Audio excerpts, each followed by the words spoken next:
Olá, meus irmãos, graça e paz seja convosco. A lição de hoje, dia 28, domingo, os dias do mal.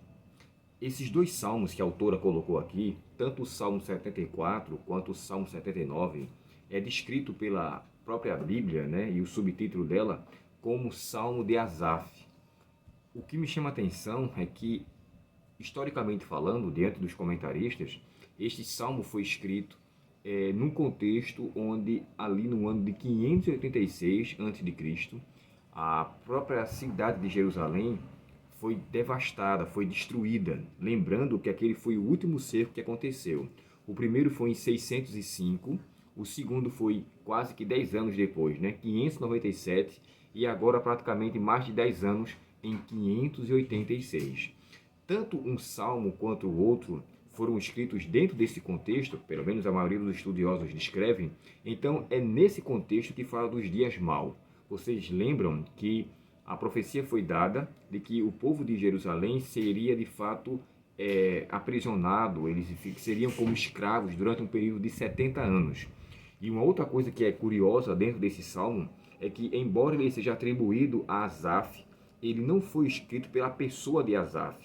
Muitos comentaristas também descrevem a possibilidade, e aí tem um comentário bíblico adventista, a nota de rodapé, tanto da Bíblia de King James quanto da nova versão transformadora, e também um comentarista de Usby, né, aquele comentário dessa série que tem aqui atrás, olha, esse aqui.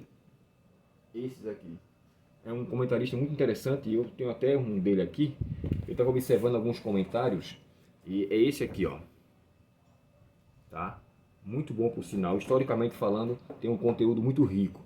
E esses comentaristas que eu observei, todos eles descrevem que esse salmo, e aí a Bíblia King James atualizada descreve assim: salmo da família de Asaf, ou seja, não foi o próprio Asaf que escreveu. Até que alguém chegou a escrever que o Salmo 73 foi escrito por ele, mas 74 e o 79, que estão nessa lição aqui, não foi escrito por ele, mas um dos seus últimos descendentes, ali já no fim da linhagem de Asaf. Então, assim, nesse contexto, quando falo fim da linhagem, dos seus escritos, né, dos escritores que viveram até esse período.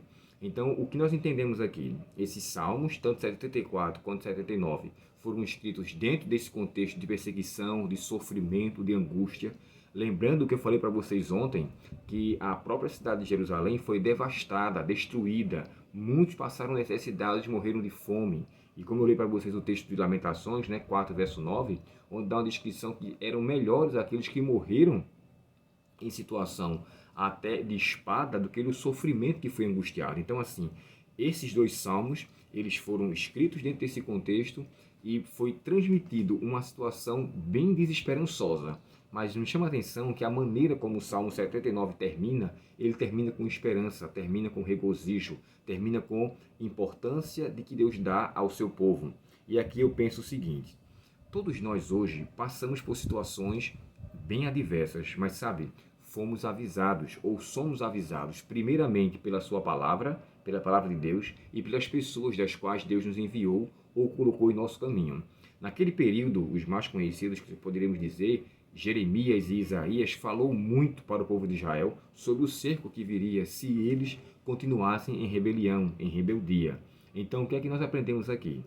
Diante dessa situação, o próprio povo de Israel passou por essa angústia. E como a gente falou, né, os textos que nós vamos ver sempre tem que ser atrelado ao verso para memorizar, que é aquele Salmo 37, que é um cântico, né, onde eles estavam também em situação adversa, já lá diante da prisão em Babilônia, onde ele foi ali oprimido e forçado a cantar os cânticos de Sião. Eu peço aqui a vocês encarecidamente: viva a palavra de Deus com intensidade. Obedeça-o, assim diz o Senhor, porque virá momento de perseguição. Se você viver até a porta da graça se fechar, e momentos que antecedem essa situação, irmãos, não dá para se descrever o que vai passar o povo de Deus. Na verdade, todo o povo nessa terra. Quando eu falo povo de Deus, falo dos filhos de Deus. Mas aqueles que quiserem fazer parte de sua família obedecerão a sua palavra, porque os dias do mal eles irão vir. E eles virão com grande intensidade. As pequenas calamidades que estamos tendo, como a pandemia que aconteceu e as guerras que vemos ao nosso redor, situações tão adversas de pessoas maus neste mundo, são só um prelúdio do que vai vir.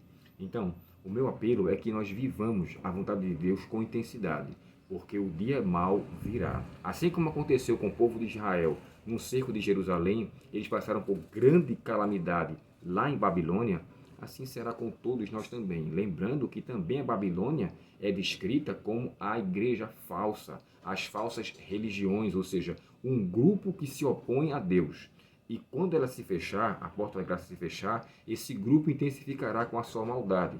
E o povo de Deus, chamada de noiva ou a igreja de Deus, que será todo o povo que está espalhado em toda a face da terra, passará por grande perseguição. O próprio livro de Daniel descreve, né? E passará um dia de angústia do qual nunca houve. Então, prezamos a nossa vida diante de Deus, com dedicação, com auxílio, com disposição de querer servi-lo, porque o dia mau ele vai vir. E quando ele vier, que eu e você possamos estar guardados no abrigo do Senhor. Oremos ao Senhor nesse momento. Querido Pai Celestial, obrigado pela Tua palavra e pela certeza da Tua providência em nossa vida.